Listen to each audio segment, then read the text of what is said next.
Well, it's what, 4 or 5 years in a row now that we're dealing with them here in the late spring and early summer season, Tom. It's been something that's actually becoming an annual event now that we're having to contend with here in the Northeast, the Midwest, and the Great Lakes region.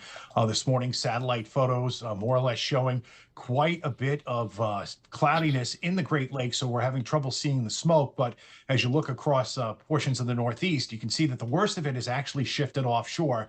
That's due to the fact that we're dealing with an area of high pressure that's off the coast. That high pressure system is now changing the wind direction. So rather than bringing the smoke down from the north and west into the Northeast, it's pushed it offshore. It's going to continue to move away from us.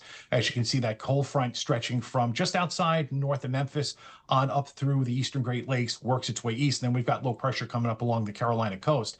Now, the really interesting thing is the fact that the models are suggesting another surge of smoke is going to work its way into the region coming down from Canada as we head through next week. That system looks like it's probably going to drop in behind a storm system up across parts of Canada and then work its way through the eastern United States.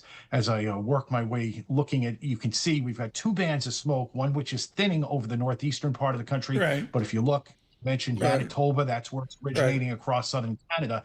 And then that system is going to have the tendency to push it on into the northeastern United States. As I kind of animate it there, you can see a really good push come down through the Great Lakes next week and on into our part of the world. I should say for radio as well, Rob Carolan's incredible radar shot, it looks like an ultrasound from about 2015. It's a value add to say the least. Paul, please. Hey, Rob, just real quick here. What's changed in Canada? Because up until 4 or 5 years ago, we never heard of this before.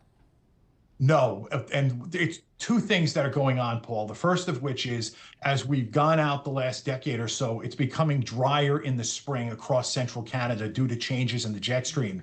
The other issue, and I talked about this earlier in the week, Canada, the central part of it, their pine forests were devastated by an insect infestation that killed acres and acres, thousands and thousands of acres of pine forests in central Canada. So the trees are just dead. And there's no resistance anytime there's a fire. Either it's sparked by man or by nature. And it's just burning up all of these dead trees, unfortunately. And this is going to be a problem until the tinder is gone.